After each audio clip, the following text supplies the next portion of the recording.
Czy na świecie są jeszcze Izraelici?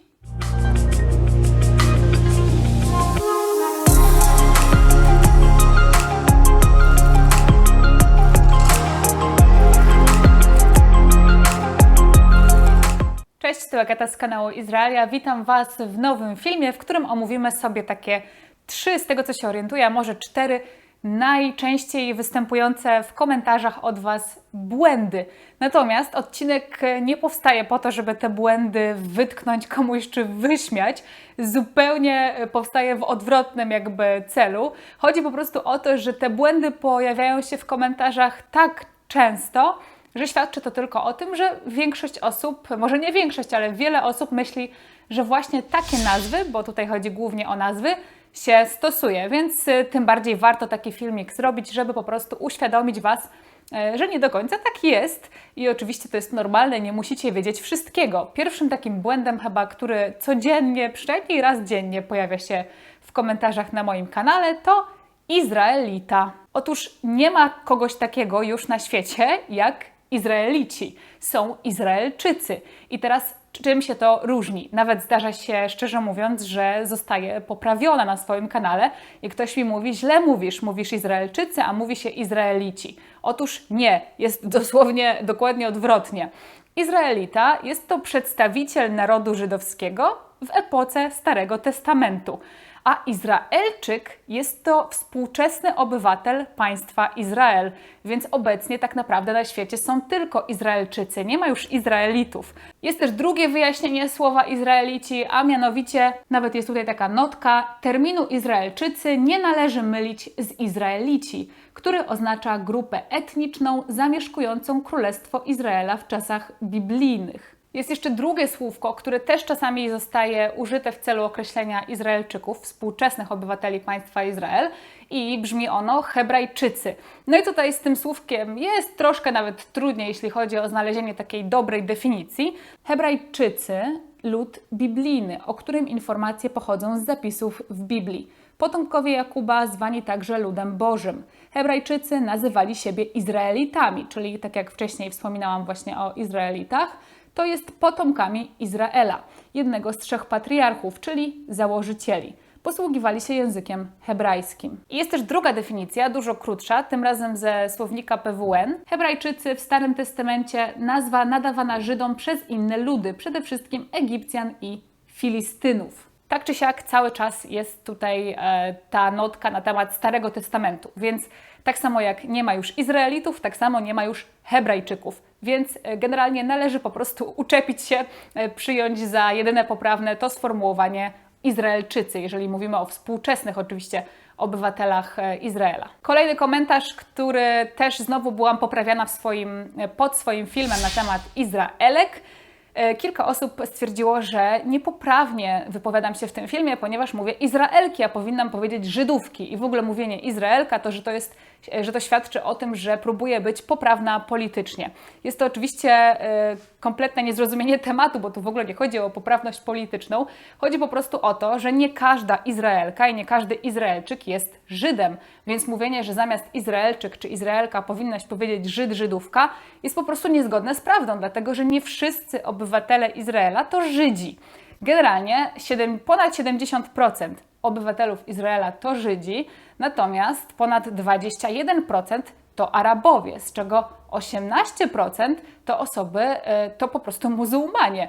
Jest tutaj też 2% chrześcijan i 2% druzów. Więc to nie są równoznaczne pojęcia. Izraelczyk czy Izraelka nie równa się Żyd, Żydówka. Nie każdy Izraelczyk jest Żydem i też nie każdy Żyd jest Izraelczykiem. Poza tym należałoby też wspomnieć o tym, że w Izraelu żyje dużo osób bez korzeni żydowskich. Żyje mnóstwo Rosjan, część z nich ma korzenie żydowskie, część z nich wcale takich nie ma i żyje w Izraelu albo dlatego, że gdzieś tam kiedyś udało im się tutaj dostać, albo dlatego, że zostali przez Izrael przyjęci na przykład z powodu trudnej sytuacji. W Rosji też o takich przypadkach zdarzało mi się słyszeć. Żyje tutaj sporo, no nie wiem czy sporo, ale jest trochę Polek, które są na przykład w związkach z Izraelczykami, nie Żydówek wcale. Jest sporo Amerykanek i Amerykanów, którzy tutaj przyjeżdżają. Z czasem też po prostu tworzą jakieś związki mieszane z Izraelczykami. I znowu, część z nich ma pochodzenie żydowskie, korzenie żydowskie, część nie. Część z nich wyznaje judaizm, część nie. więc jest w Izraelu zadziwiająco sporo osób bez korzeni żydowskich i niewyznających judaizmu, wyznających inną religię albo w ogóle niewyznających żadnej religii. Kolejny błąd to pisownia wyrazu Żyd. No i tutaj to jest bardzo skomplikowane. Ja sama miałam z tym swojego czasu problem. Generalnie mamy dwie pisownie, Żyd małą literą i Żyd pisane wielką literą. No i przyjęło się w tym momencie, że Żyd pisane małą literą jest to osoba wyznająca judaizm, wyznawca judaizmu po prostu. Natomiast Żyd pisane wielką literą to jest przedstawiciel narodu żydowskiego. Osoba o korzeniach żydowskich, o pochodzeniu etnicznym żydowskim. No tutaj, jeżeli chodzi o to, jak rozpoznajemy i opisujemy Żyda, no to jest w ogóle temat bardzo skomplikowany na oddzielny odcinek. Generalnie skupiając się na tym, że Żyd pisane małą literą jest związane z religią, a Żyd pisane wielką literą jest związane z pochodzeniem, to tutaj jest kilka takich ciekawych definicji. Pierwsza to jest odpowiedź na zadane pytanie na którymś z portali językowych i tutaj jest takie wyjaśnienie, że słowo Żyd łamane na Żyd, tutaj właśnie pisownia wielką i małą literą, aktualnie sprawia problem, ale w odniesieniu do wydarzeń historycznych, na przykład II wojny światowej, piszemy Żyd z małej litery, jako że wówczas państwo Izrael nie istniało. Mniejszość żydowska, pisane małą literą, to byli wówczas wszak Polacy, Rosjanie, Węgrzy, Niemcy itd. Polak żydowskiego pochodzenia, Niemiec żydowskiego pochodzenia. Jest też kolejna definicja a propos oddzielania właśnie narodowości od wyznania religijnego i ona brzmi w ten sposób. Trudno oddzielić wyznanie od narodowości, często nie mamy po prostu wystarczającej wiedzy. Nawet zaś, jeśli zasady ortografii w świetle dostępnych faktów przemawiają za tym, aby użyć małej litery, taka decyzja jest ryzykowna. Czytelnik może nie zrozumieć naszych intencji. Dlatego w razie wątpliwości doradzam pisownię wielką literą. No i wiecie, w Izraelu jest takie powiedzenie, jeden rabin powie tak, a drugi rabin powie nie. No i jak widzicie, co osoba to opinia, natomiast tak jak mówię, moim zdaniem należy jednak trzymać się tego, że Żyd pisane małą literą to wyznawca judaizmu, a Żyd pisane wielką literą to po prostu osoba, przedstawiciel narodu żydowskiego. Natomiast co wtedy, kiedy Żyd jest też Żydem, czyli po prostu ktoś ma i pochodzenie żydowskie i jeszcze wyznaje judaizm. No i tutaj jest takie bardzo ciekawe wyjaśnienie, na które trafiłam w internecie. Nazwa Żyd, może być zapisywana dwojako. Małą literą, jeśli oznacza wyznawcę religii, a wielką, gdy mowa o członku narodu. Jeśli mamy napisać o jednej osobie, Żydzie i Żydzie jednocześnie, czyli o wyznawcy religii, który jednocześnie należy do narodu żydowskiego, to czy użyjemy małej czy dużej litery zależy od kontekstu.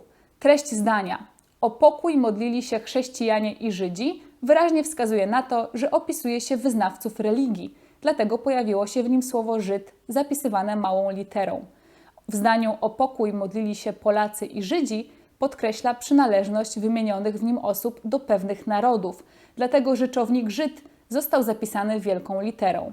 Jeśli zaś kontekst nie wskazuje na to, którego z zrozumień dotyczy interesujące nas słowo, to zapisuje się je raczej wielką literą. Na przykład, na spotkanie przyszło wielu Żydów. Poznał młodego Żyda. No i myślę, że te definicje, jak i gdzieś tam moje przemyślenia wyczerpały temat. Mam nadzieję, że trochę Wam się w głowach rozjaśniło. Koniecznie dajcie znać w komentarzach, czy któryś z tych błędów popełnialiście do tej pory i czy jego wyjaśnienie Was zdziwiło, a może macie jakąś swoją opinię na temat właśnie zapisywania tych wyrazów, tych pojęć, także koniecznie dajcie znać w komentarzach. Jestem bardzo ciekawa Waszej opinii. Pamiętajcie, żeby odwiedzać mnie na Facebooku i na Instagramie. Widzimy się za tydzień. Buźka, hej!